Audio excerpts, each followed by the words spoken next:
March 22ರ Karnataka ಬಂದ್ಗೆ ಪರ ವಿರೋಧದ ಚರ್ಚೆಗಳು ಹೆಚ್ಚಾಗ್ತಾ ಇದೆ. ಕರ್ನಾಟಕ ಪೋಷಕರ ಸಂಘಟನೆಯಿಂದ ಸಹ ಬಂದ್ಗೆ ವಿರೋಧ ವ್ಯಕ್ತವಾಗಿದೆ. ಪೋಷಕರ ಸಂಘಟನೆ ಮುಖ್ಯಸ್ಥ ಯೋಗಾನಂದ್ ಹೇಳಿಕೆ ಕೊಟ್ಟಿದ್ದಾರೆ. ಕರ್ನಾಟಕ ಬಂದ್ ದಿನವೇ ಮೌಲ್ಯಾಂಕನ ಪರೀಕ್ಷೆ ಇದೆ. ರಾಜ್ಯಾದ್ಯಂತ 40 ಲಕ್ಷಕ್ಕೂ ಹೆಚ್ಚು ಮಕ್ಕಳು ಎಕ್ಸಾಮ್ ಬರೀತಾರೆ. ಹೋರಾಟಗಾರರಿಗೆ ಮಕ್ಕಳ ಭವಿಷ್ಯಕ್ಕಿಂತ ಬಂದ್ ಮುಖ್ಯನಾ ಅಂತ ಪ್ರಶ್ನೆ ಮಾಡಿದ್ದಾರೆ. 3 ರಿಂದ 4 ಜನರ ಜೊತೆ ಸಭೆ ಮಾಡಿದ್ರೆ ಬಂದ್ ಯಶಸ್ವಿ ಆಗಲ್ಲ ಅಂತ ಹೇಳ್ತಿದ್ದಾರೆ. ಇದೇ 22ರಂದು ಕರ್ನಾಟಕ ಬಂದ್ಗೆ ವಾಟಾಳ್ ನಾಗರಾಜ್ ನೇತೃತ್ವದಲ್ಲಿ ಕನ್ನಡ ಪರ ಸಂಘಟನೆಗಳಿಂದ ಬಂದ್ಗೆ ಕರೆಯನ್ನು ಕೊಟ್ಟಿರುವಂಥದ್ದು. ಬಂದ್ಗೆ ಪರ ಹಾಗೂ ವಿರೋಧ ಕೂಡ ಕೇಳಿ ಬರ್ತಾ ಇರುವಂಥದ್ದು. ಯಾಕೆಂತಂದರೆ 22ನೇ ತಾರೀಕು ಏನು ಬಂದ್ ದಿನನೇ ಅವತ್ತು ಹಲವಾರು 4, 5, 6, 7ನೇ ತರಗತಿಗಳಿಗೆ ಎಕ್ಸಾಮ್ ಮೌಲ್ಯಾಂಕನ ಪರೀಕ್ಷೆ ನಿಗದಿಯಾಗಿದೆ. ಹೀಗಾಗಿ ಪೋಷಕರು ಕೂಡ ಒಂದು ರೀತಿಯ ಅಸಮಾಧಾನವನ್ನು ವ್ಯಕ್ತಪಡಿಸ್ತಾ ಇರುವಂಥದ್ದು. ಜೊತೆಗೆ ನಿನ್ನೆ ನಡೆದಂತಹ ಏನು ಒಂದು ಸಭೆಯಲ್ಲಿ ಏನು ಕನ್ನಡ ಪರ ಸಂಘಟನೆಗಳ ಮುಖಂಡರು ಏನೋ ಒಂದು ಸಭೆಯನ್ನು ನಡೆಸಿದ್ರು. ಈ ಒಂದು ಸಭೆಯಲ್ಲೂ ಕೂಡ ಯಾವುದೇ ತರಹ ಚರ್ಚೆಗೆ ಕೂಡ ಇವ್ರನ್ನ ಕರೆದಿಲ್ಲ ಅನ್ನುವಂಥ ಒಂದು ಅಸಮಾಧಾನ ಕೂಡ ಈಗ ವ್ಯಕ್ತಪಡಿಸ್ತಾ ಇರುವಂಥದ್ದು. ನಮ್ಮ ಜೊತೆಗೆ ಮಾತನಾಡೋದಕ್ಕೆ ಪೋಷಕ ಸಂಘಟನೆಯ ರಾಜ್ಯಾಧ್ಯಕ್ಷರಾಗಿರುವಂಥ ಯೋಗಾನಂದ್ ಅವರು ಇದ್ದಾರೆ. ಬನ್ನಿ ಅವ್ರನ್ನ ಕೇಳೋಣ. ಸರ್, ಈಗಾಗಲೇ ಏನು ಬಂದ್ಗೆ ಕರೆಯನ್ನು ಕೊಟ್ಟಿದ್ದಾರೆ. ಈಗ ನಿನ್ನೆ ಅಂತಿಮವಾಗಿ ಒಂದು ಫೈನಲ್ ಆಗಿ ಬಂದದ್ದು ಮಾಡಬೇಕಾ ಬೇಡವಾ ಅನ್ನೋದ್ರ ಬಗ್ಗೆ ಕೂಡ ಚರ್ಚೆ ನಡೆಸಿದ್ರು. ಈ ಒಂದು ಚರ್ಚೆಯಲ್ಲಿ 22ನೇ ತಾರೀಕು ಬಂದ್ಗೆ ಕರೆಯನ್ನು ಕೊಟ್ಟಿರುವಂಥದ್ದು. ಇದ್ರ ಬಗ್ಗೆ ತಾವೇನು ಹೇಳ್ತೀರಿ?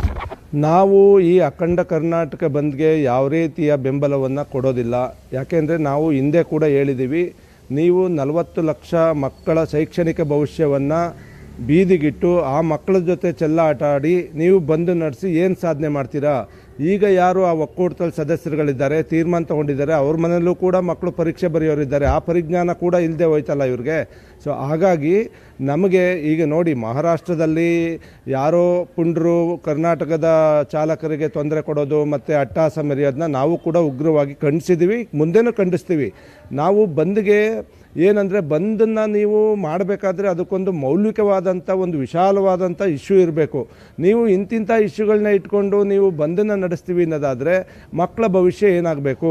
ಆ ಮಕ್ಕಳು ಮತ್ತೆ ನಮಗೆ ಕಂಟಿನ್ಯೂಸ್ ಎಕ್ಸಾಮಿನೇಷನ್ ಇರೋದ್ರಿಂದ ಮತ್ತೆ ಯಾವ ಡೇಟನ್ನು ಕೂಡ ಪರ್ಯಾಯವಾಗಿ ಮಾಡದೇ ಇರೋದ್ರಿಂದ ನಾವೇನು ಸಲಹೆ ಕೊಟ್ವಿ, ನೀವು ಬಂದ್ ಮಾಡೋದಾದರೆ ದಿನಾಂಕವನ್ನು ಬದಲಾವಣೆ ಮಾಡಿಕೊಳ್ಳಿ, ಅವತ್ತು ಮಕ್ಕಳಿಗೆ ಸುಗಮವಾಗಿ ಪರೀಕ್ಷೆ ಬರಲಿಕ್ಕೆ ಅವಕಾಶ ಮಾಡಿಕೊಡಿ, ನೀವು ಈ ವಿಚಾರದಲ್ಲಿ ಪ್ರತಿಷ್ಠೆ ತೋರಬೇಡಿ, ಮರುಪರಿಶೀಲನೆ ಮಾಡಿ ಅಂತ ನಾವು ಮನವಿ ಮಾಡಿದ್ವಿ. ಅದನ್ನು ಕೂಡ ಪರಿಗಣಿಸಿಲ್ಲ. ಕನಿಷ್ಠ ಅವರು ನಿನ್ನೆ ನಡೆದ ಸಭೆಗೆ ಯಾರು ಶಿಕ್ಷಣ ಕ್ಷೇತ್ರದಲ್ಲಿ ಸ್ಟೇಕ್ ಹೋಲ್ಡರ್ಸ್ ಇದ್ದಾರೆ, ಯಾವ್ಯಾವ ಸಂಘಟನೆಗಳಿದ್ದಾರೆ, ಕನಿಷ್ಠಕ್ಕೆ ಆಯಿತು ಬನ್ನಿ ನಿಮ್ಮ ವರ್ಷನ್ ಏನಿದೆ ಚರ್ಚೆ ಮಾಡಿ ಅಂತ ಕೂಡ ಕರೆದಿಲ್ಲ. ಇವರು ಯಾರೋ ಒಂದಷ್ಟು ಜನ ಸೇರಿಕೊಂಡು ಅಖಂಡ ಕರ್ನಾಟಕ ಬಂದ್ ಕರೆ ಕೊಡ್ತೀವಿ ಅಂತಂದರೆ ನಾವು ಅದನ್ನು ಒಪ್ಪಕ್ಕೆ ಸಾಧ್ಯ ಇಲ್ಲ. ಸಂಪೂರ್ಣವಾಗಿ ನಾವು ಈ ಬಂದನ್ನು ನಾವು ವಿರೋಧ ಮಾಡ್ತೀವಿ. ನಮಗೆ ಪರೀಕ್ಷೆಗಳು ಮುಖ್ಯ.